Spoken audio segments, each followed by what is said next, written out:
은혜가 풍성한 하나님을 믿는 자 한 사람 한 사람, 어제도 오늘도 언제든지 변찮고 보호해 주시네. 은혜가 풍성한 하나님을 믿는 자 한 사람 한 사람, 어제도 오늘도 언제든지 변찮고 보호해 주시네. 주여 성령의 인사들을 오늘도 내리어 주소서. 성령의 뜨거운 불길로서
드려 전하네.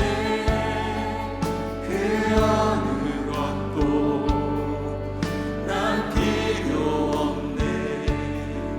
주님만 경배해. 주대로 이곳에 서 있네. 주 임재에 엎드려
주님 이곳에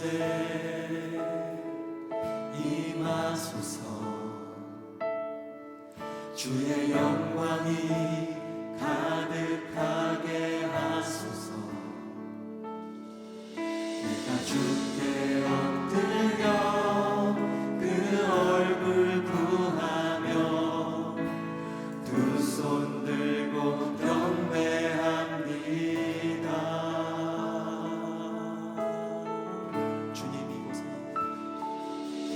주님 이곳에 임하소서. 주의 영광이 가득하게 하소서. 내가 주께 엎드려 그 얼굴 구하며 두 손 들고 경배합니다. 상한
사도신경으로 신앙 고백하겠습니다. 전능하사 천지를 만드신 하나님 아버지를 내가 믿사오며 이는 성령으로 잉태하사 동정녀 마리아에게 나시고 십자가에 못 박혀 죽으시고 하늘에 오르사 저리로서 산자와 죽은 자를 심판하러 오시리라. 거룩한 공예와 죄를 사하여 주시는 것과 영원히 사는 것을 믿사옵나이다. 아멘. 성경 말씀은 마태복음 7장 1절에서 5절입니다.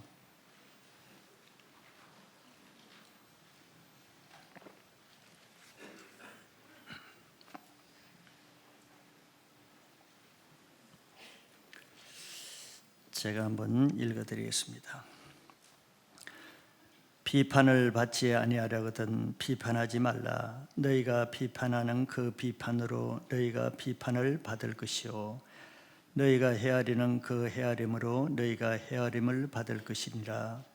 어찌하여 형제의 눈 속에 있는 티는 보고 내 눈 속에 있는 들보는 깨닫지 못하느냐. 보라, 내 눈 속에 들보가 있는데 어찌하여 형제에게 말하기를 나로 내 눈 속에 있는 티를 빼게 하라 하겠느냐. 외식하는 자여, 먼저 내 눈 속에서 들보를 빼어라. 그 후에야 밝히 보고 형제 눈 속에서 티를 빼리라. 아멘. 기도하겠습니다. 오늘도 우리와 함께 하시는 하나님, 예배에 우리를 불러주신 은혜를 인해서 감사드립니다. 하나님이 우리를 창조하시고 우리의 인생이 어디서 와서 어디로 가는 것까지 다 주관하시오니 오늘 이 한 번의 예배를 통해서도 우리가 하나님 앞에 새롭게 되며 새로운 인생이 되게 하기 위해서 이곳에 불러주셨사오니 예배를 통해서 생명을 얻는 능력이 나타나게 하여 주시옵소서.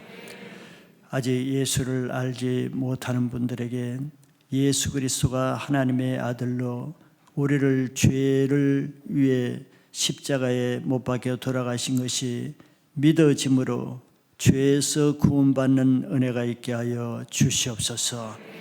또 오랫동안 교회를 다니지만 예수님을 인격적으로 만난 경험이 없어서 그냥 예배만 드릴 수밖에 없는 분들에게도 한 번의 예배를 통해서 예수님이 왜 나의 구주가 되시는 것이 이 십자가의 원리가 무엇인 것인지 오늘 예배를 통해서 깊이 주님과 십자가를 만나는 놀라운 은혜의 기회가 되게 하여 주시옵소서.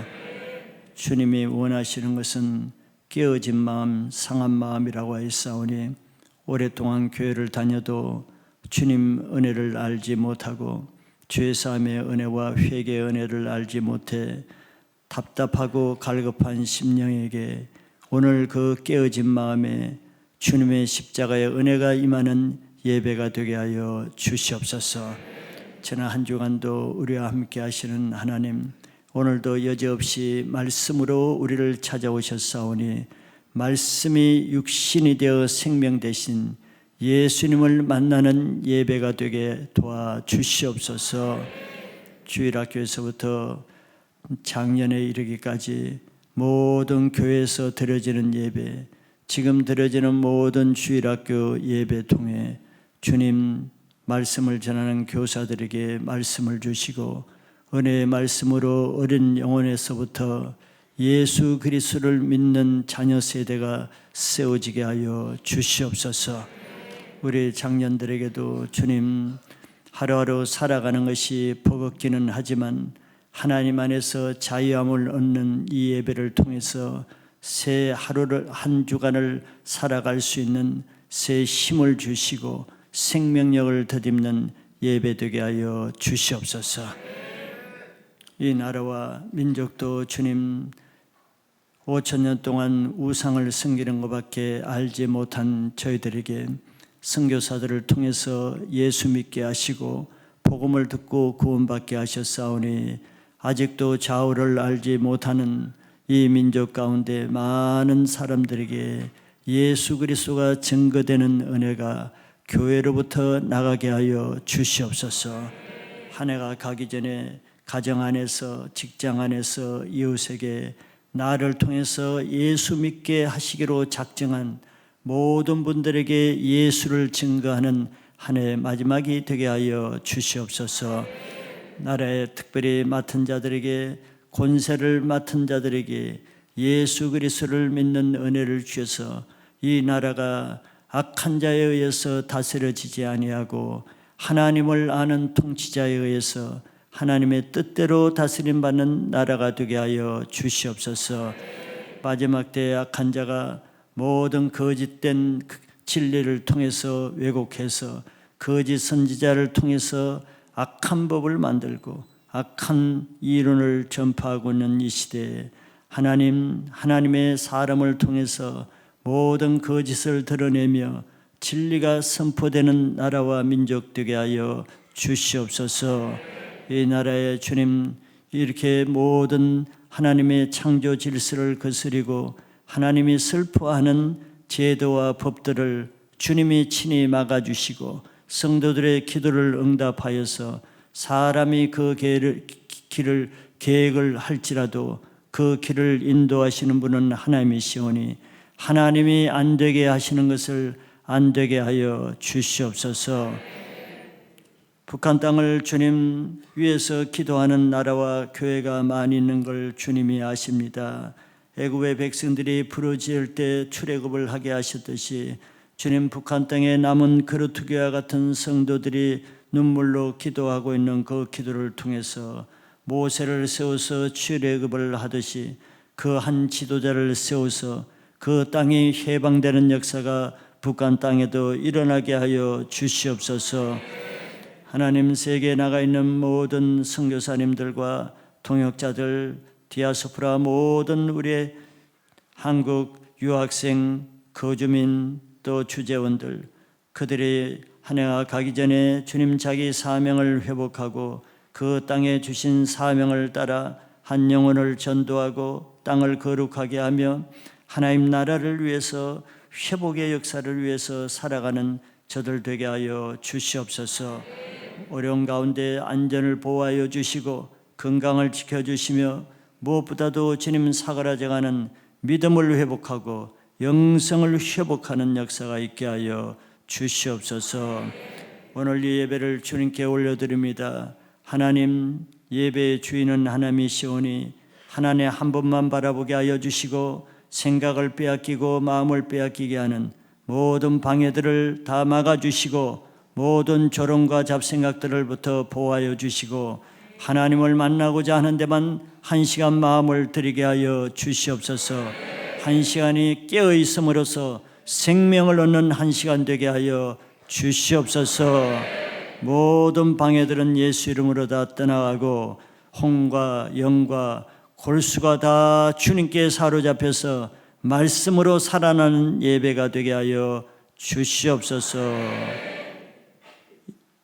다음 주부터 시작되는 멕시코 선교회 하나님이 함께 하시고 멕시코의 교회들과 목회자들이 회복되어서 깨어나서 그 나라를 회복하는 일에 놀라운 역사를 주님이 친히 이루어 주시옵소서. 감사드리고 예수 그리스도 이름으로 기도합나이다. 아멘.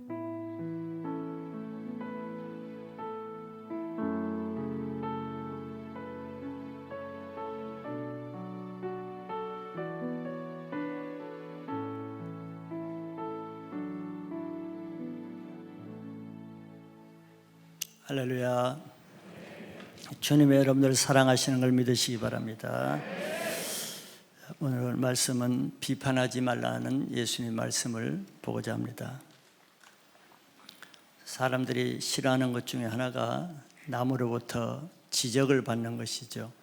더구나 다른 사람으로부터 비판적인 말을 듣는 것을 가장 싫어합니다.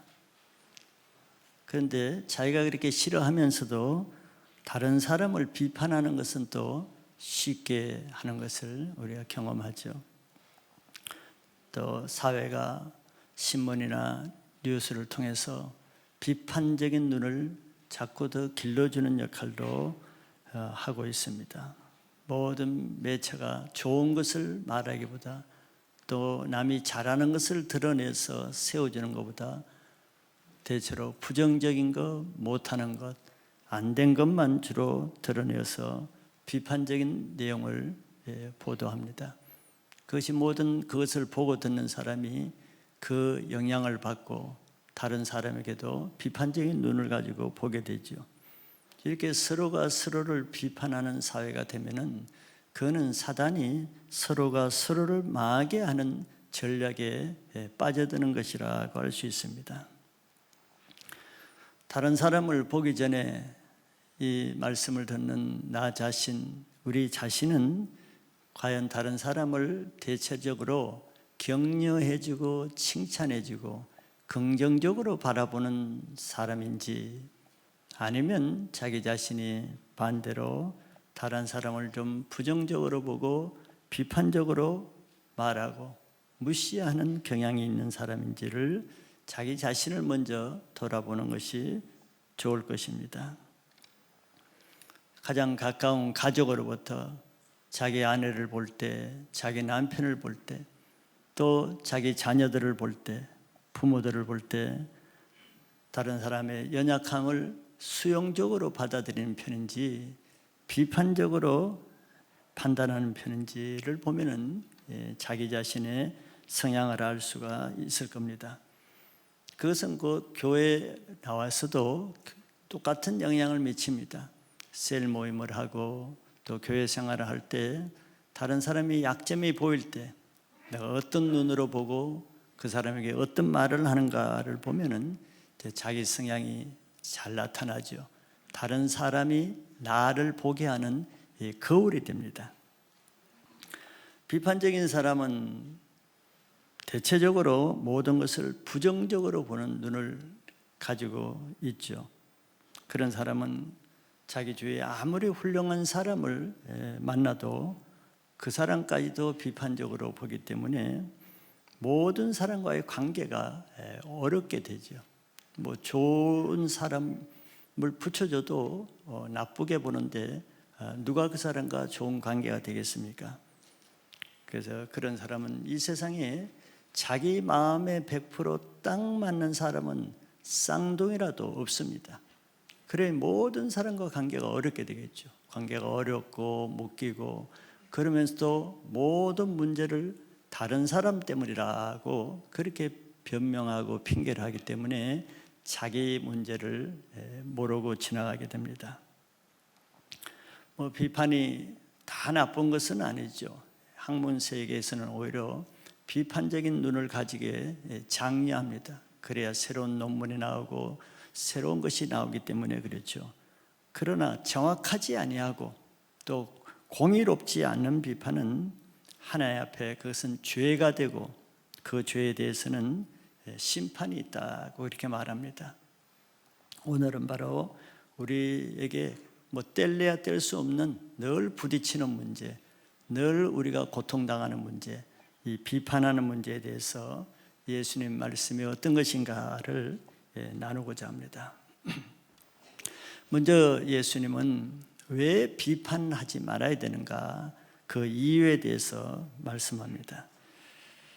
비판한다는 것은 곧 남을 판단하는 것이고 또 정죄하는 것이고 또 심판한다는 그런 의미를 가지고 있습니다.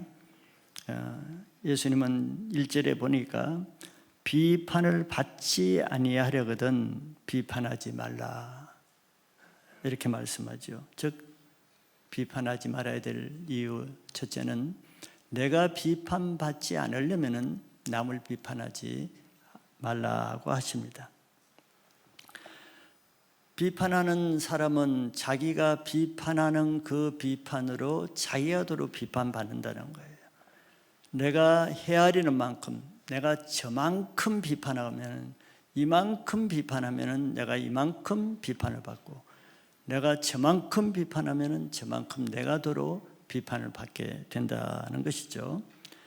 이 말씀을 누가복음 6장 37절에서는 조금 구체적으로 이렇게 기록하고 있습니다.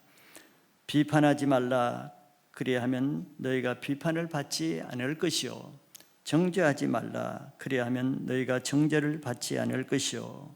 용서하라. 그리하면 너희가 용서를 받을 것이요. 조금 더 이해하기 쉽게 자세히 설명해 놓았습니다.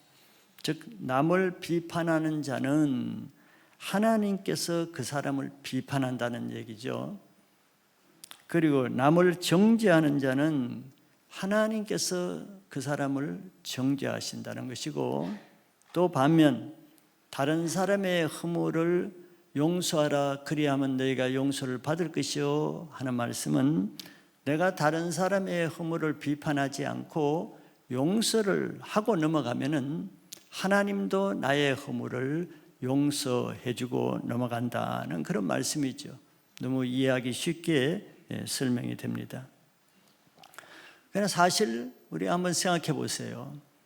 나 자신을 포함해서 이 세상에 아무 허물이 없고 죄가 없고 실수하지 않는 사람이 있겠어요?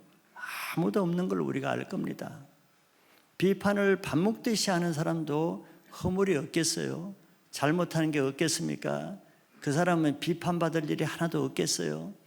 그렇지 않죠. 아무도 비판받지 않을 만큼 완전한 사람은 이 세상에 아무도 없어요. 이건 뭘 말하겠습니까? 아무도 다른 사람을 비판할 수 있는 자격이나 권리를 가진 사람은 아무도 없다는 얘기죠. 누가 누구를 비판하겠어요? 사실 다른 사람이 나를 비판한다고 해서 내가 하나님으로부터 꼭 비판을 받는 것은 아닙니다. 그러나 반대로 내가 남을 비판하면은 하나님으로부터 내가 비판을 받게 돼요. 이거는 우리가 알아야 될 사항이죠. 그래서 남을 비판하는 사람들 보세요. 우선 얼굴이 밝지가 않죠. 왜 남에게 늘 못마땅하는 비판하는 마음을 가진데 얼굴이 밝겠습니까? 또 남을 비판하는 사람의 마음이 편하겠어요? 기쁨이 있겠습니까? 자유롭겠어요? 그러지 않겠죠. 늘 딴 사람에 대해서 불만이 가득하고 또 나쁜 마음이 품어지고 정죄하는 마음이 있을 텐데 어떻게 마음이 편하겠습니까? 그러니 비판하는 사람은 그 비판으로 인해서 하나님으로부터 뭘 받는 거예요? 하나님의 비판을 받는 거예요. 그러니까 하나님의 비판이 은혜도 없고 기쁨도 없고 만족도 없고 자유함도 없고 짜증나고 불만족하고 이게 하나님으로부터 비판받는 찌꺼기들입니다. 그 말해주고 있죠. 근데 반면에 다른 사람이 좀 허물을 있어도 비판하지 않고 그 허물을 용서해주고 사랑해주고 섬겨주고 이런 사람 마음을 보세요. 얼굴이 우선 편합니다. 밝아요.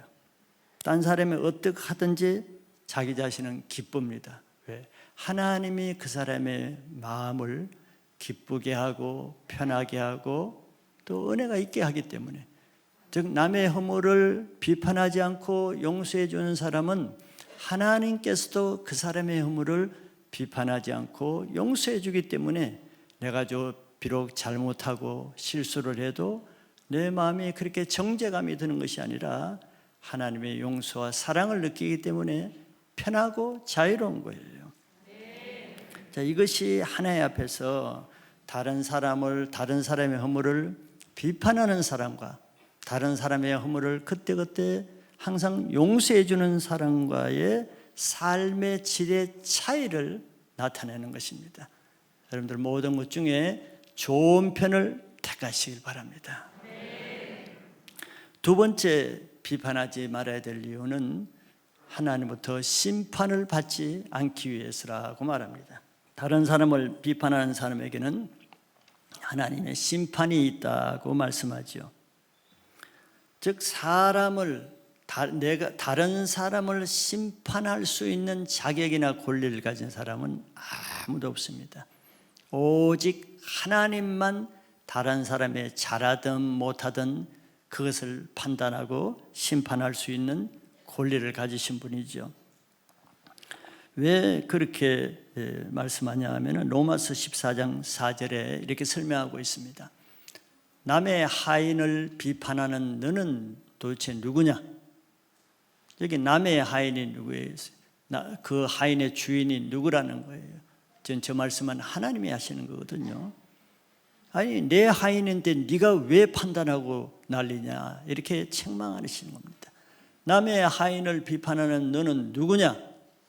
그가 서 있는 것이나 넘어지는 것이 자기 주인에게 있음에 그가 세움을 받으리니 이는 그를 세우는 권능이 주께 있음이라 그랬어요. 남의 하인이라고 그랬어요. 네 소관이 아니라는 거예요. 그 사람은 네 하인이 아니다. 네 종이 아니다. 네 종이 아닌데 네가 왜 함부로 판단하고 그러냐? 내 사람이다. 그 사람은 내 사람인데 네가 왜 간섭해서 비판하고 있느냐? 남의 하인을 비판하는 자를 하나님이 그 사람을 지금 책망하는 겁니다. 그가 서 있는 것이냐, 그가 바르게 하든 또 실수로 넘어지든 그거는 네 상관이 아니다. 네 소관이 아니다. 그는 주인인 하나님께 달린 문제다.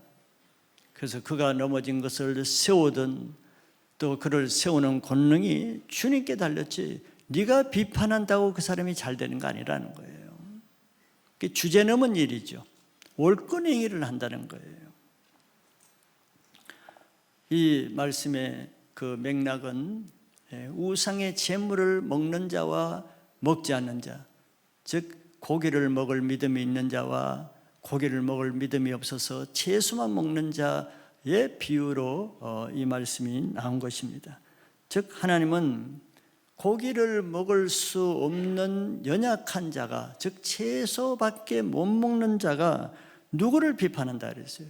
고기를 먹을 수 있는 강한 믿음을 가진 자를 비판한다는 거예요. 말이 안 된다는 얘기죠. 우리는 비판하면은 그 사람이 더 옳고 자격 있고 성숙하고 훌륭한 사람이 그렇지 못한 사람을 비판한다고 생각하잖아요. 아, 내가 저 사람보다 나으니까 내가 이런 말을 할 자격이 있지, 이렇게 생각하죠. 그러니까 비판을 문제의식 없이 하는 거예요. 내가 더 옳기 때문에 내가 한 수 아르켜 준다는 생각으로 비판하는 거예요. 근데 하나님 뭐라 그래요? 반대라고 말하죠. 충격이죠. 강한 자가 약한 자를 비판하는 것이 아니고 약한 자가 강한 자를 비판하게 된다는 거예요. 네가 약하기 때문에 지금 비판한다는 얘기입니다. 우리 생각과 전혀 다르죠. 믿음이 약한 자는 우상에게 드려진 고기를 먹을 믿음이 안 돼요. 그러니까 고기를 보고도 고기를 안 먹고 채소만 먹는 겁니다. 뭐 그 사람 믿음에서는 좋은 믿음이에요. 그냥 좋은 믿음을 가지고 있으면 문제가 되지 않는데, 문제는 고기를 먹을 만한 믿음을 가진, 강한 믿음을 가진 사람을 비판하고 판단하는 그것이 문제지요. 자기 고기를 먹을 수 없는 차원의 연약한 믿음을 가진 그 믿음으로 고기를 먹는 차원의 높은 믿음을 가진 사람을 판단하는 그것을 문제라고 하는 겁니다. 즉 자기 얕은 수준에서는 믿음의 수준이 높은 또 깊은 뿌리가 있는 그 믿음을 이해할 수 없으니까 판단하는 거예요. 이해가 안 되니까. 왜? 내 믿음으로는 이해가 안 되는 거죠. 이런 일이 우리 얼마나 많습니까? 직장에서도 사원들은 회사 중역이나 회장이 무슨 경영계획을 쌓으면 늘 비판합니다. 그게 뭐 되느냐? 그냥 우리 고생시키기 위해서 한다. 왜 비판하겠습니까? 그 회장이나 그 임원들의 더 깊은 그 내용을 이해할 수 없으니까 비판하는 거예요. 내 얕은 수준에. 그러니까 그 사람은 사원이고 그 사람은 회장인 것이에요. 저도 직장을 다닐 때 1년, 한 2년 만에 신규 개발팀으로 차출이 되었습니다. 2명이 차출되어서 신규 개발팀을 하는데 그것이 오늘날 그 S1 세콤입니다. 처음에 우리는 2명 모여서 맨날 그 회장을 불평하고 말이 안 된다고 했어요. 지금 보면 참 한심하죠. 이제 갓 들어와서 직장생활 2년밖에 안 한 내가 한국 최대 베테랑인 그 회장을 판단해서 그 회장님이 연세가 드시니까 이제 생각이 조금 판단력이 흐려진다. 별별 얘기를 다 했어요. 하나님께 용서를 구해야죠.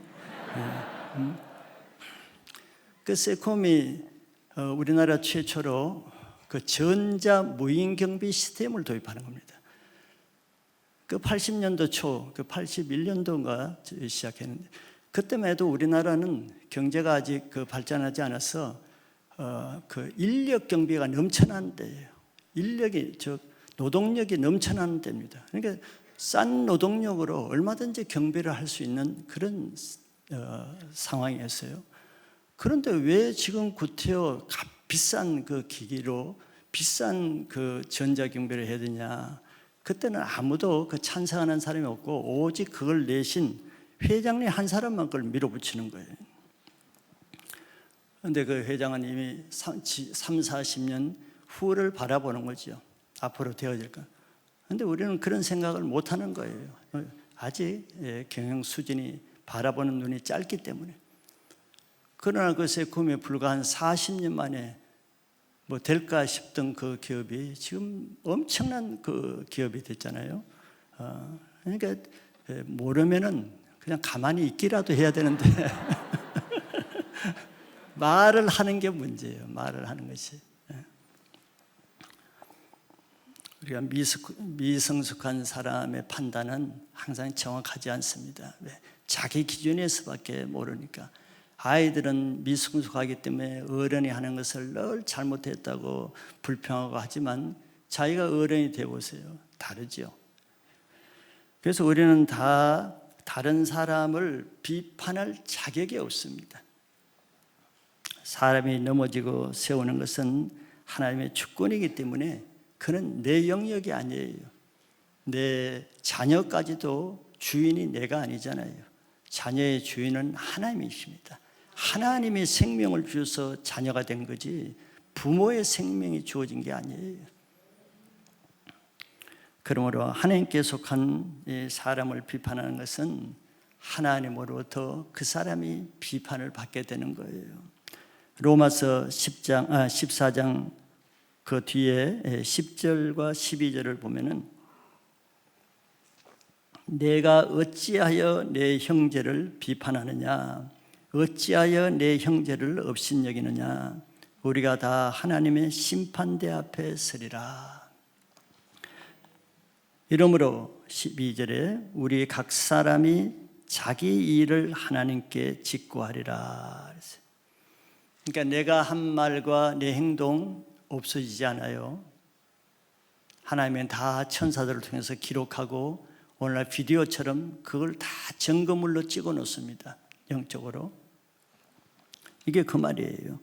그래서 나중에 심판대 앞에 서면은 우리가 변명할 수 없을 정도로 증거물을 다 보여줍니다. 비디오를 틀듯이 천사가 다 틀어요. 할 말이 없어요. 그때 내가 한 것을 자기 일을 하나님께 다 직접 고하게 됩니다. 그때 내가 그 사람을 비판하고 이런 불평을 하고 이런 일을 했다는 것을 자기 말로 다 고백하고 얘기를 할 때가 와요. 그때 부끄러움을 당하지 않으려면 하나님의 말씀대로 사는 것이 가장 중요한 방법입니다. 자기 의로 남을 비판하잖아요. 내가 저 사람보다 낫다.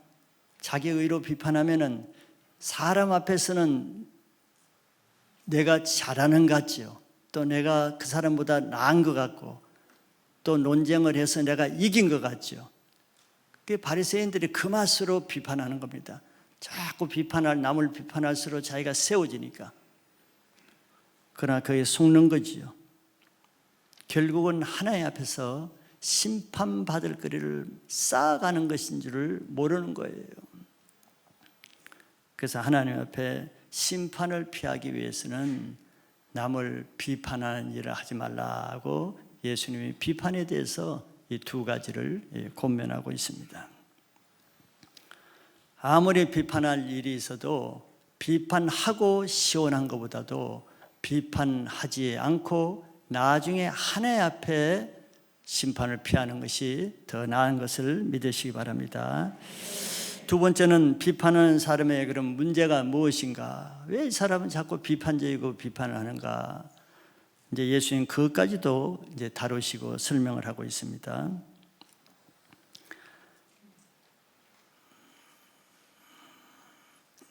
3절에 예수님은 어찌하여 형제의 눈 속에 있는 티는 보고 내 속에 있는 덜보는 깨닫지 못하느냐.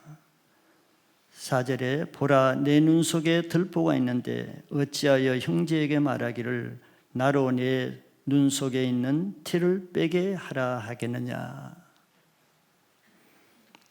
즉 비판하는 사람에게 이렇게 말해요. 예수님이 어찌하여 형제의 눈 속에 있는 티는 보고 그렇게 잘 보는데 근데 너의 눈 속에 있는 더 큰 덜보는 왜 깨닫지 못하느냐.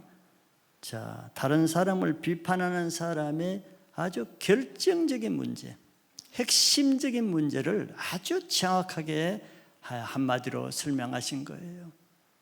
아주 정확한 주님의 말씀입니다. 즉, 왜 남을 자꾸 비판한다고 예수님 말씀하십니까? 우리 같으면 저 사람이 비판받을 짓을 하니까 그렇지 이렇게 대답하겠죠. 그 사람이 그럴 만하니까 네가 비판하겠지. 우리는 이렇게 생각하잖아요. 네가 잘해봐라 내가 왜 비판하겠는가. 뭐 이게 사람의 말이에요. 근데 예수님은 다르죠. 바리새인들이 얼마나 비판을 많이 합니까? 세리도 비판하고 창기도 비판하고 심지어 예수님도 비판했잖아요. 근데 문제는 뭡니까? 그 사람이 깨끗해서 우리는 그 사람이 잘하기 때문에 옳기 때문에 깨끗하기 때문에 정직하기 때문에 거룩하게 살기 때문에 비판할 만하다 이렇게 생각하지만 예수님 전혀 반대로 완전히 우리의 생각을 뒤집어 놔요. 그거는 네가 남보다 더 깨끗해서가 아니라 네 눈에 들보가 있기 때문에 그런 일을 한다고 아주 직격탄을 날리는 거죠. 들보가 있지만서도 자기 눈에 들보가 있다는 것을 아는 사람은 그래도 비판을 안 하게 돼요. 문제는 두 가지. 자기 눈에 들보가 있으면서도 자기 눈에 있는 들보가 있는지도 모르는 사람이 비판하게 되는 거예요. 보통 문제가 아니죠. 자기 들보를 알면은 어떻게 다른 사람의 티끌 같은 것을 말할 수 부끄러워서 염치가 없어 그런 일을 못하는 거예요. 모르니까 그러죠. 우리 옛말에도 뭐 묻은 개가 겨 묻은 개를 흉본다. 일반 사람들도 성경 모르는 우리 옛 사람들도 하나님의 말씀을 상식적으로 알아요. 이런 격언이 어떻게 생각했어요? 자기보다 더 못한 개가 겨 묻은 개를 흉본다는 거예요. 즉 자기 모습을 모르는 사람이 자기 주제를 모르는 사람이 다른 사람의 뒷글에 신경을 쓴다는 거죠. 그래서 이런 사람의 특징은 뭡니까? 내가 저 사람 때문에 힘든다는 거예요. 뭐 때문에? 저 사람 눈에 있는 티 때문에 내가 매일매일 힘든다는 겁니다. 셀에서 여러분들은 뭐 때문에 힘들다고 그래요? 늘 다른 사람들 때문에 힘든다고 그러죠. 자기 남편이나 아내나 자녀나 자기 셀에 다른 말 많은 사람이나 이런 사람들 때문에 힘든다는 거예요. 내가 맞게 얘기한 것 같으네요. 그러니까 남편 때문에 내가 못 살겠다. 내 저 아내 때문에 못 살겠다. 이런 자녀 때문에 내가 너무 힘들다. 자, 이렇게 말하는데 이 말씀에 비추면 뭘 말하는 거예요? 왜 그 사람은 그렇게 말하는 것은 늘 집에 가서 남편의 눈에 티끌 빼려는데 안 빼지니까 힘들고, 아내 눈에 티끌 빼려니까 안 빼지고, 자녀 눈에 그렇게 비판적인 말을 많이 해도 아직도 티끌 안 빼지는 것 때문에 힘들다는 거예요. 그런 말이나 마찬가지입니다. 가족들에게 늘 티끌 빼려고 하는 그 사람이 더 힘들지요. 다른 사람도 힘들지만 그건 불가능하죠. 자기 눈에 들보가 있는데 다른 사람 눈에 티끌이 제대로 보이겠어요? 제대로 빼겠습니까? 그러니까 힘드는 거예요. 그 사람이 어려운 것은 다른 사람 눈에 있는 티끌 때문에 어려운 것이 아니고 자기 눈에 있는 들보 같은 자기 문제가 자기를 힘들게 한다는 것을 자기만 몰라요. 듣는 사람은 다 알아. 금방 알아요. 그가 모르는 것은 자기가 사실은 남편 때문에 힘들다고 하지만 자기 때문에 자기 남편이 얼마나 힘든가는 전혀 몰라요. 자기 아내 때문에 자기가 못 살겠다고 하지만 자기 때문에 자기 아내가 말 못하는 고생하는 거 전혀 몰라요. 자기 자녀가 자기를 너무 괴롭힌다고 생각하지만 그 부모 때문에 자기 자녀가 얼마나 눌리고 고통당하는 것을 전혀 생각하지 못합니다. 그러니까 늘 자기가 피해자로 생각하죠. 가해자라는 것은 전혀 생각하지 못하는 거예요. 마태복음 6장 22절, 23절 그 앞장에서는 예수님이 먼저 이 눈에 대해서 말씀하신 적이 있습니다. 눈은 몸의 등불이니 그러므로 내 눈이 성하면 온 몸이 밝을 것이요. 그랬어요.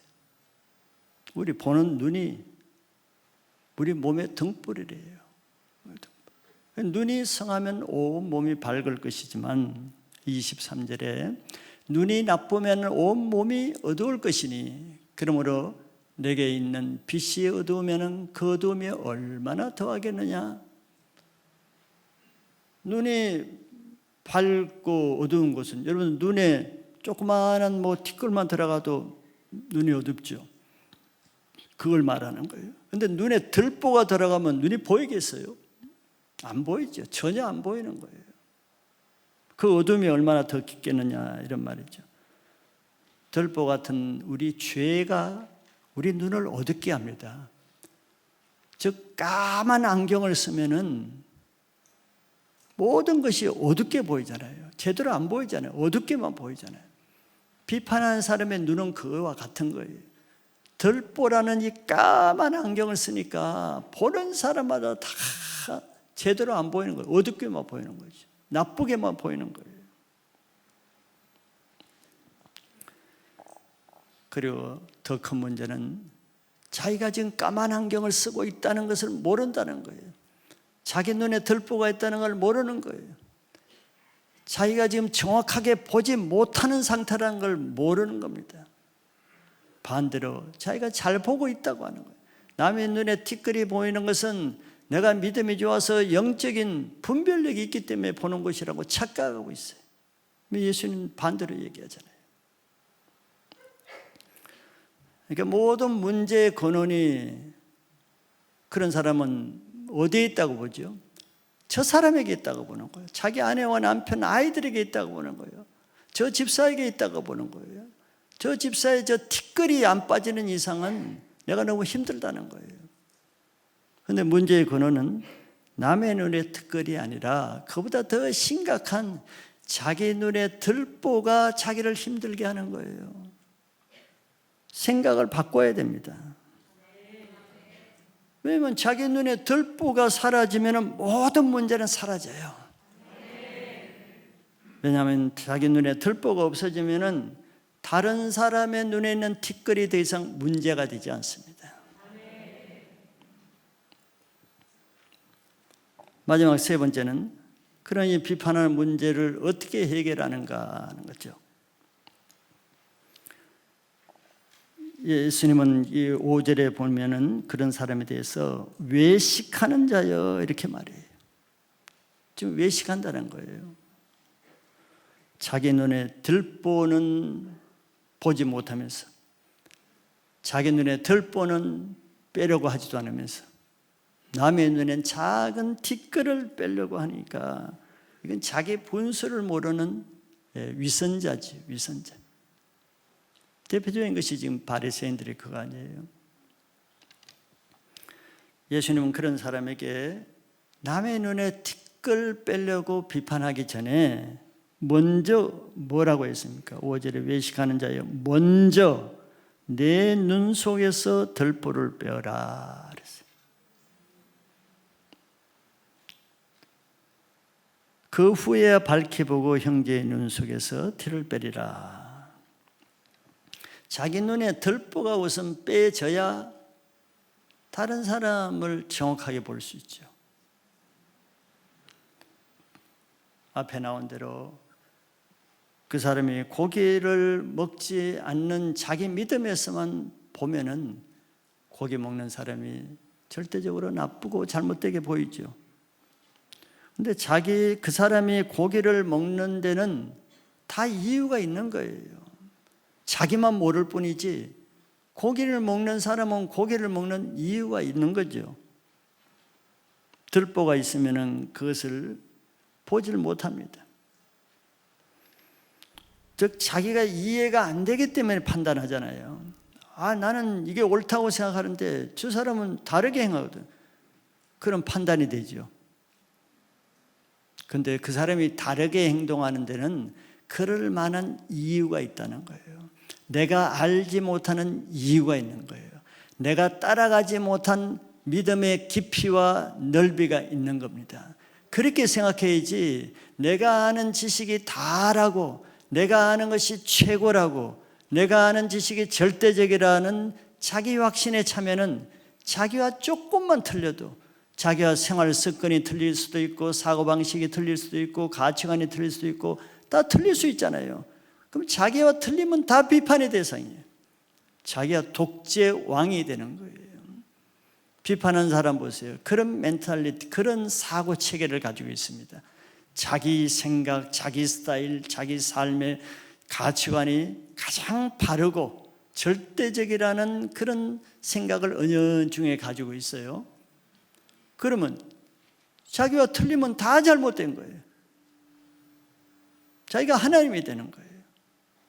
특별히 부부간에 그런 가치관을 가진 사람은 완전히 자기 남편과 아내를 자기 판박이로 만들려고 계속 티 빼려고 그러죠.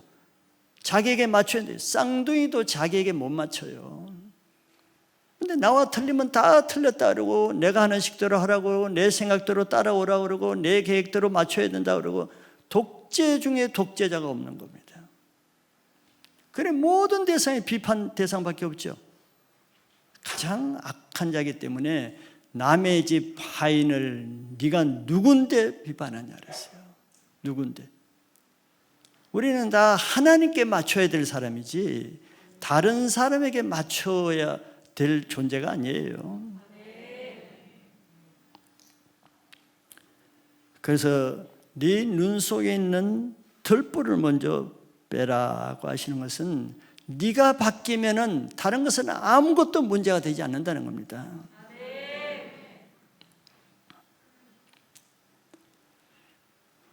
남을 비판한다는 것이 이제 뭘 의미하는지를 아시겠죠.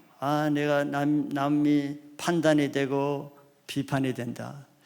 저 사람이 마음에 맞지 않아가지고 좀 판단이 된다. 이건 꼭 뭘 말하는 것이겠어요?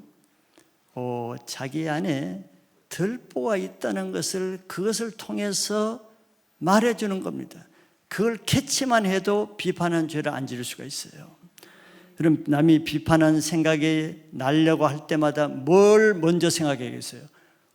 내가 남을 비판하는 생각을 하는 거 보니까 말씀대로 하면 내 안에 지금 어느새 들보가 있다는 얘기네.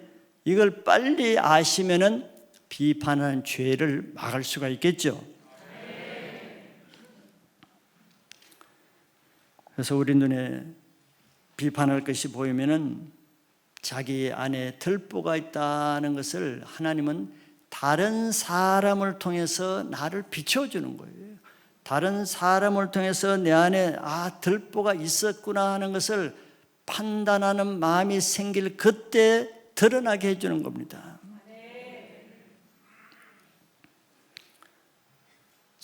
예수님은 자기 눈에 들보를 빼라고 하는데, 들보를 빼기 위해서는 우선 자기 눈에 들보가 있다는 것을 인정을 해야 될 거 아니에요. 알아야 될 거 아니에요. 알지 못하는데 어떻게 빼겠어요? 바리새인들은 자기가 항상 거룩하다고 하는데 무슨 들보를 뺄 수 있겠어요? 자기는 죄가 없다고 생각하는데. 우선은 들보가 있는 것을 알아야 되고, 두 번째는 아는 것을 빼고자 하는 의지가 있어야 되겠죠. 하나님의 은혜가 필요하다는 겁니다. 내 눈에 들보를 빼기 위해서 뭐가 필요한가? 두 가지만 보겠습니다. 첫째는 말씀이 필요해요. 말씀. 하나님의 말씀이 우리 안에 있는 들보 같은 모든 죄의 찌꺼기들을 다 드러내게 하시는 능력은 하나님의 말씀입니다. 여러분들, 말씀 없이 내가 스스로 방 안에 앉아서 내 안에 있는 들보가 뭔가 생각해 보세요. 들보는 생각 안 하고 잘한 것만 생각합니다. 의로운 것만 생각해요. 안 돼요. 말씀만이 우리 안에 숨어있는 들보를 정확하게 보게 하시는 것을 믿으시기 바라요. 히브리서 4장 12절 13절이 이제 그렇게 말씀하고 있습니다. 12절에 하나님의 말씀은 살아있고 활력이 있어 좌우에 날선 어떤 검보다도 예리하여 홍과 영과 및 관절과 골수를 찔러 쪼개기까지 하며 또 마음의 생각과 뜻을 판단하나니. 샅샅이 뒤져서 다 드러낸다는 거죠. 혼, 영, 관절, 골 속에 들어가 있는 것까지 다 쪼개가지고 드러낸대요. 말씀의 능력이. 그리고 보이지 않는 마음의 생각과 뜻까지도 다 계산해서 판단해서 드러낸다는 거예요. 사실 그렇잖아요. 말씀을 들으면은 자기가 몰랐던 것이 깨달아지잖아요. 13절에 보면은 지으신 것이 하나도 그 앞에 나타나지 않음이 없고 우리의 결산을 받으실 이의 눈앞에 만물이 벌거벗은 것 같이 드러나느니라. 벌거벗은 같이 아무것도 감출 수 없다는 거예요.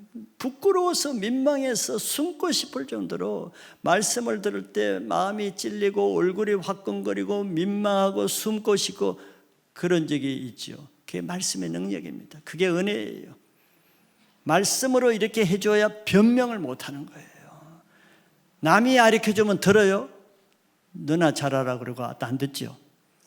근데 말씀이 내 양심을 통해서 내 영을 통해서 그냥 후벼 파듯이 찌르면서 통곡할 정도로 들으면 내가 변명을 못해. 왜? 하나님이 하시는 거니까. 하나님의 말씀은 우리 안에 들보 같은 숨겨져 있는 문제를 하나님이 정확하게 다 드러내십니다. 그리고 그 문제를 해결하실 분도 말씀을 영으로 들을 때 말씀이 깨달아지는 만큼 그 문제가 해결되게도 하시는 거예요. 그러니까 하나님의 말씀으로 해결되지 않는 문제는 아무것도 없습니다. 믿으세요? 이걸 안 믿으니까 해결이 안 되는 거예요. 하나님의 말씀으로 해결 안 되는 문제는 하나도 없다는 것을 우선 믿어야 됩니다. 그래야 말씀의 생명을 걸게 되잖아요. 그래야 말씀에 집중하게 되죠. 주일 예배 올 때마다 오늘 말씀을 들으면 내 고민거리 문제, 불안의 문제, 자녀의 문제, 가정의 문제, 재물의 문제 말씀 들으면 어쨌거나 다 해결된다는 걸 믿으시길 바랍니다. 그런 믿음으로 들어야 말씀이 역사하시겠죠. 그런 말씀을 믿을 때 그 말씀이 믿음대로 역사하는 거예요. 그러면은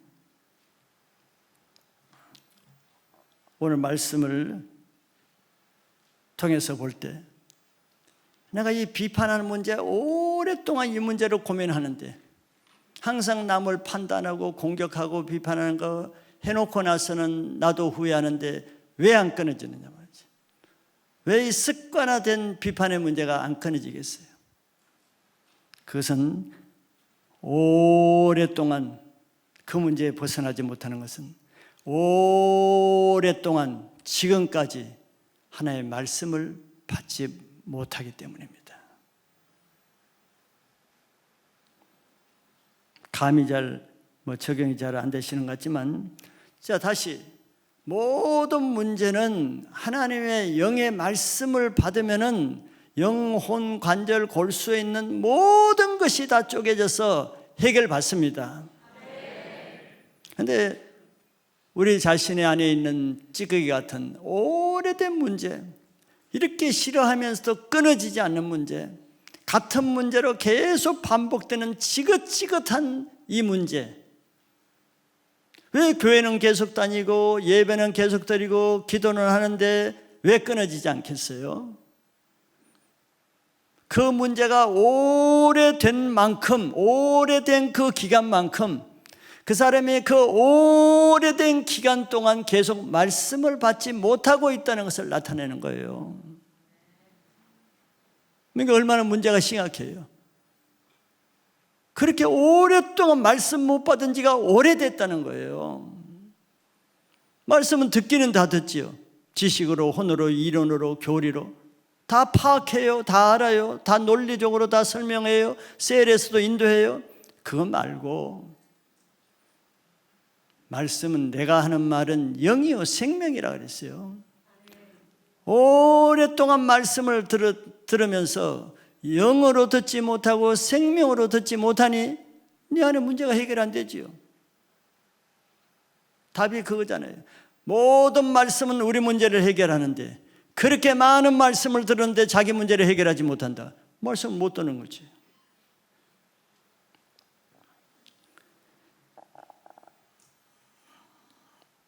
말씀을 듣지 못하면서 생겨나는 문제는 자기 문제를 볼 수 없다는 겁니다. 말씀을 못 듣는데 또 딴 사람이 무서워서 자기 문제를 얘기해 주지 못하는데, 딴 사람이 말해도 못 듣는데 자기 들보를 어떻게 알겠어요? 자기 치명적인 문제를 어떻게 알겠어요? 오직 말씀만이 치명적인 문제를 가르쳐 주는 거예요. 오랫동안 바리새인들은 수백 년 동안 종교적인 일을 했습니다.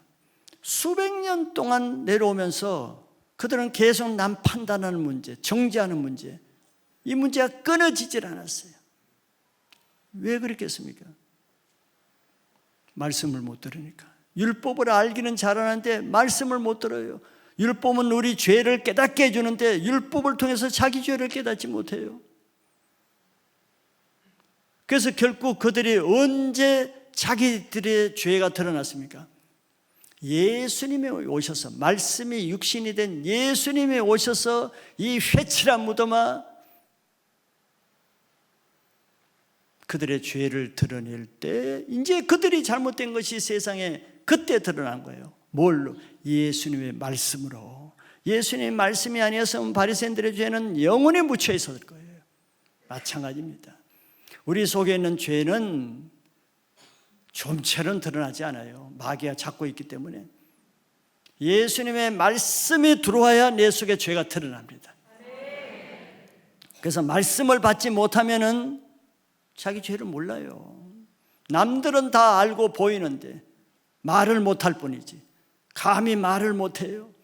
그러나 다 알아요. 그런데 자기는 모르죠. 그러면 문제는, 자기 문제를 모르는 사람은 다른 사람의 문제만 보이게 됩니다. 그게 비판하게 되는 원인이에요. 그래서 우리는 말씀 받는데 생명을 걸어야 됩니다. 자기 문제를 알지 못하는 사람, 자기 들보가 뭔지를 모르는 사람은 자기 문제로 말씀하시는 그 말씀을 들릴 때까지 들어야 돼요. 들릴 때까지. 예전에 영어 배우기 위해서, 요즘은 이제 카세트 테이프가 뭐 거의 없어졌지만 카세트 테이프라는 게 있었죠. 이 테이프로 돌아가는 거. 영어 배우기 위해서 그 카세트가 몇 개 망가질 때까지 듣는다는 말이 많이 있습니다. 영어 안 들리잖아요. 안 들리니까 뭐 안 들린다고 그만 치우면 영어 안 들죠. 그러니까 같은 내용을 들릴 때까지 듣는 거예요. 영어 배운 사람. 얼마나 안 들리면은 카세트가 하나 망가질 때까지도 안 들려. 잘 안 들리잖아요. 영어도 영의 말이잖아요. 영어. 영의 말은 영자가 들어간 말은 좀 힘든 것 같아요. 그래서 몇 번 반복해서 들리면서 카세트가 두세 개 망가질 때까지 어느 날 귀가 뻥 뚫린다는 그런 얘기를 들은 적이 있어요. 저는 아직 카세트 하나도 망가뜨리지 않아서 아직 안 들려요. 자, 마찬가지입니다. 하나님의 말씀도 내가 들보가 꽉 막혀있는데 처음부터 잘 들리겠어요? 그동안 한국말만 계속 들었는데 영어가 들리겠어요? 그동안 혼적인 말만 계속 들었는데 영의 말씀이 들리겠어요? 안 들리는 게 당연한 거예요. 그러면 카세트가 망가질 때까지 그 말씀이 싸우는 겁니다. 들릴 때까지. 귀가 영어로 들리는 귀가 뚫어질 때까지 계속 들으면 어느 날 이게 그 말씀이었네 깨달을 날이 올 거예요. 하나님이 그 마음을 보시고 긍휼히 여겨주셔서 그 귀를 열어주시는 겁니다. 그렇게 될 때까지라도 한 번 여러분들 영의 말씀을 못 들어서 수십 년 동안 종교생활로 허랑방탕 영적으로 그냥 시간 세월 낭비하는 것보다도 한 번 결단하고 영적인 귀가 열리는 것이 지혜로운 방법인 것을 여러분 믿으시기 바라요. 그 귀에 영의 말씀이 들리면은 이제 그때 자기 문제가 보이는 거예요. 그때 자기 들보가 보입니다. 자기 들보가 보이면은 그때부터 비판할 수가 있겠어요? 비판하지 말라 그래도 자기가 남보기에 부끄러워서 할 수가 없습니다. 그래서 말씀을 들음으로써 비판의 문제를 해결받기를 바라겠습니다. 마지막 또 하나는 회개하는 것입니다. 회개. 들보는 죄거든요. 큰 죄란 말이에요. 우리가 회개할 때 자기 안에 있는 들보 같은 이 죄가 깨달아집니다. 지금까지 가려진 그 죄가 회개될 때 그 비판의 문제가 그때 그치게 되는 거예요. 지금까지는 그 사람이 무슨 생각에 사로잡혀 있습니까? 그 사람의 문제라는 데 딱 꽂혀 있거든요. 자기 문제라고는 전혀 생각하지 않잖아요.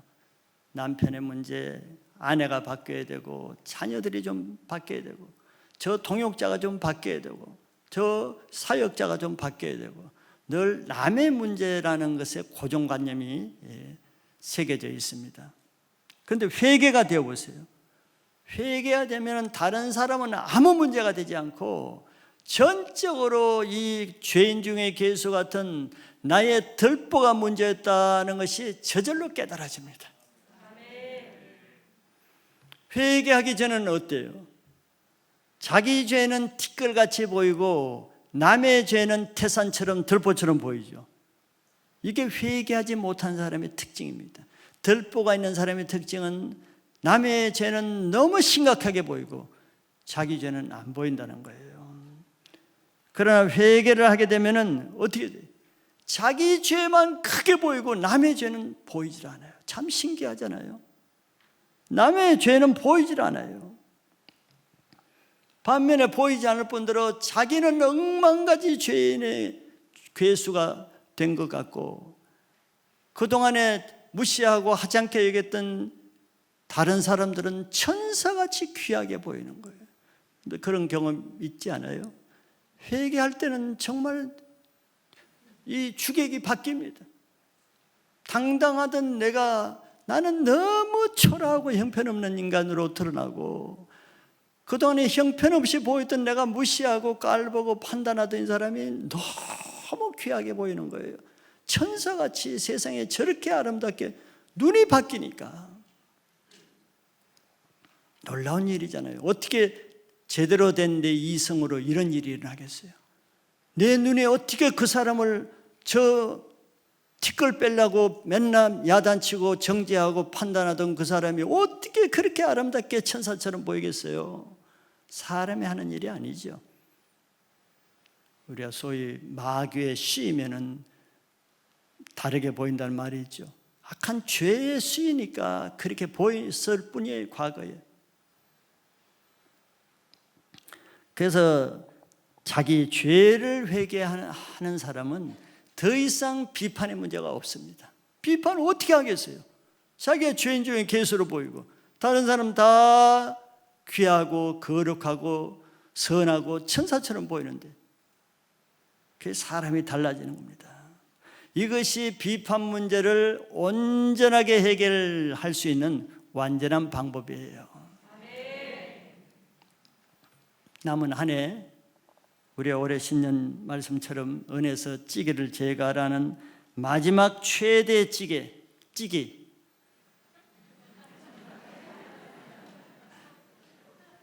들보입니다. 들보. 자기 인생을 불행하게 하고 늘 남 탓하고 자기 때문에 자기 주위의 사람을 얼마나 괴롭게 하는지도 모르는 채 주위 사람을 힘들게 하고 이런 사람이 자기가 주범이에요. 자기 문제를 다른 사람에게서 해결하려면 영원히 해결되지 않습니다. 티끌을 빼려는 사람의 문제가 그거예요. 평생 불행하게 삽니다. 세월 지나보세요. 10년, 20년 뒤도 그 사람 똑같습니다. 불행해요.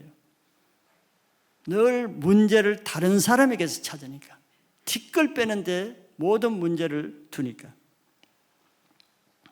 그런데 먼저 자기 문제가 해결되면은 다른 사람의 티끌이 더 이상 문제가 되지 않아요. 왜냐하면 닭이 들보가 없어지면은 다른 사람의 티끌이 보이지도 않을 뿐더러 티끌이 있어도 문제가 되지 않습니다. 이 세상에 문제 없는 사람이 어디 있어요? 다 있지. 그러나 다 그렇게 다른 사람 티끌 때문에 신경 쓰고 비판하고 이렇게 살지는 않지요. 하나님 말씀대로 용서하고 사랑하고 섬기고 이런 방법으로 살면은 티끌이 있든 없든 나는 행복하게 살 수가 있는 거예요. 이렇게 자기가 변하면은 자기가 속에 있는 들보가 없어지면은 내 눈이 바뀌면은 내 주위 사람들이 바뀌게 됩니다. 내가 그렇게 잔소리하고 티끌 빼기 위해서 야단치고 그러면 걸을수록 힘들고 안 바뀌죠. 근데 내가 바뀌면은 주위 사람이 나를 통해서 바뀌게 돼요. 내가 주위 사람을 힘들게 하는 주인공이었고 내가 내 가족들이 성장하는 데 방해물의 역할을 한 사람이 자기였다는 것을 깨달으면은 이제 자기 자신의 문제를 인정해야 됩니다. 내가 내 안에 들보가 없어지면은 하나님께서 내 주위 사람들을 이제 변화시켜 주는 거예요. 그래서 나의 변화를 통해서 내 가족들이 변화되고 내 변화를 통해서 내 셀과 교회가 변화되고 내가 변화됨으로써 세계가 변화되는 그런 인생을 사시길 바랍니다. 나 한 사람이 그렇게 중요한 거예요. 가정에서 그 한 사람이 변하면 가정이 완전히 변합니다. 그러죠. 내가 그런 선한 도구로 쓰임받는 한 해 내 들보의 찌꺼기가 마지막까지 없어지는 한 해를 사시기를 바라겠습니다. 기도합니다. 하나님, 우리에게 늘 말씀이 주어져서 우리 속에 있는 들보를 보게 하시고 전혀 깨닫지 못하는 자기 문제를 깨닫게 하시는 은혜 주신 것 감사합니다. 주님, 나만 모르고 주위 사람들이 다 알고 내 가족들이 다 아는 나의 문제를 지금까지 말씀이 없어서 보지 못한 채 살아온 것을 원통히 여기고 이제는 주님, 다른 사람의 티끌을 보기 전에 내 안에 있는 들보를 먼저 보는 자가 되게 하여 주시옵소서. 주님, 내 안에 있는 들보가 나를 불행하게 수십 년 동안 살아오게 만들었는데 하나님 올 한 해 말씀을 주셨사오니 한 해가 가기 전에 은에서 찌기를 제거하듯이 내 안에 있는 들보를 제거하고 새해를 맞기를 원합니다. 주님 말씀이 들리게 하여 주시옵소서. 주일마다 드리는 예배 때 내 귀를 열어서 하나님의 생명의 말씀이 들리게 하여 주시옵소서. 말씀이 들리지 않으면 들릴 때까지 말씀과 싸워서 내 귀를 열어질 때까지 기도하게 하여 주시옵소서. 주님, 기도할 때 회개의 영을 주셔서 내가 알지도 못하고 생각하지 못했던 나의 문제를 보고 회개함으로 다 치유받는 역사가 일어나게 하여 주시옵소서. 그래서 나의 변화로 그동안 눌려있던 나의 모든 가족들에게 자유함을 주고 묶여있던 모든 교우들과의 관계의 묶임이 끊어지게 하시고 내 문제에 매였던 내가 열방을 바라보는 새 사람으로 살게 하여 주시옵소서. 감사드리고 예수 그리스도의 이름으로 기도합나이다. 아멘.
감사하신 하나님, 모든 것이 감사함으로 받음에 버릴 것이 없고 우리에게 하시는 모든 말씀은 감사함으로 받으면 우리 안에 죄의 찌꺼기들이 다 사라지며 새롭게 살 수 있는 생명을 주시는 것 감사합니다. 오늘 말씀도 주님, 우리가 일상적으로 평생 동안 우리 곁에 따라다니는 비판하는 이름 이런 문제로 고통하고 나도 고통하고 가족과 다른 사람도 고통하게 만드는데 주님 오늘 선포된 말씀으로 이제 한 해가 가기 전에 이 문제 다 깨끗하게 정리하고 넘어가게 하여 주시옵소서. 다시는 이런 문제에 매여서 하나님의 심판받는 자들이 되지 않게 하여 주시옵소서. 예물을 드렸습니다. 주님 앞에 마음으로 드렸사오니 성령님 각자 드린 마음을 감동 주셔서 하나님을 위해서 사는 것이 기쁨이 되게 하시고 하늘의 상급 쌓는 것이 우리의 즐거움이 되게 하여 주시옵소서. 드려진 모든 예물은 하나님께 올려져서 하늘의 각자 몫으로 쌓이게 하여 주시옵소서. 감사드리고 예수 그리스도 이름으로 기도합나이다. 아멘. 할렐루야. 비판하는 문제 오늘로 다 이제 끊어지기를 선포합니다. 그래, 오늘 저희 교회 또 MTC 새로 오신 분들 환영합니다. 여러분들 위해서 작은 선물 준비하고 있습니다. 나가실 때 받아가시고 또 교회 생활 안내도 받고 좋은 신앙으로 좋은 삶 사시기를 축복합니다. 교회 소식 봅니다. 내일부터 12월 10일까지 멕시코 집회 있습니다. 기도해 주시길 바라고. 카라 크리스찬 스쿨이 경기도 교육청 대한교육기관으로 이제 등록이 되었고 또 더불어 카이캄의 연합회 가입이 되었습니다. 축하드립니다.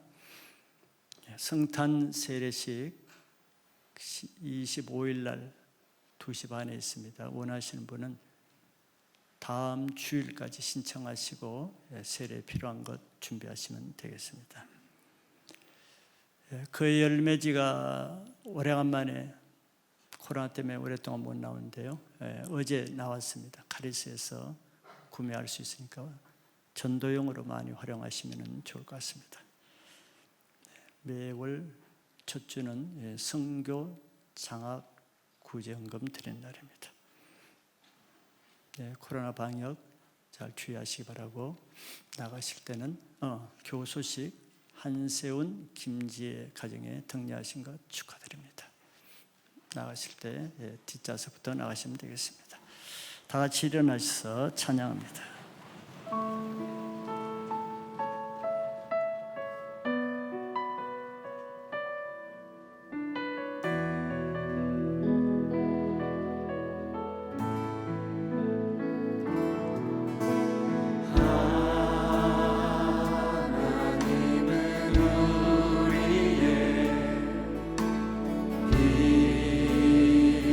피난처가 되시고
지금은 우리 죄를 위해서 대신 십자가에 피 흘리며 돌아가 주신 우리 주 예수 그리스도의 고마우신 은혜와 지금도 모든 사람이 예수를 믿고 구원받기를 간절히 원하시는 아버지 하나님의 간절하신 사랑하심과 성령님의 충만, 교통, 내주, 치유의 기름 부으심의 역사가 오늘 말씀을 듣고 내 안에 있는 모든 비판하게 하는 들보와 같은 모든 문제를 예수님의 말씀으로 치유해서 이제는 주님 앞에 밝히 걸림돌이 없는 하나님의 영광을 위해서 살아가기를 원하시는 모든 성도님들과 그의 가정과 직장, 캠퍼스, 섬기시는 교회 위에 지금부터 영원토록 함께 있을지어다. 아멘.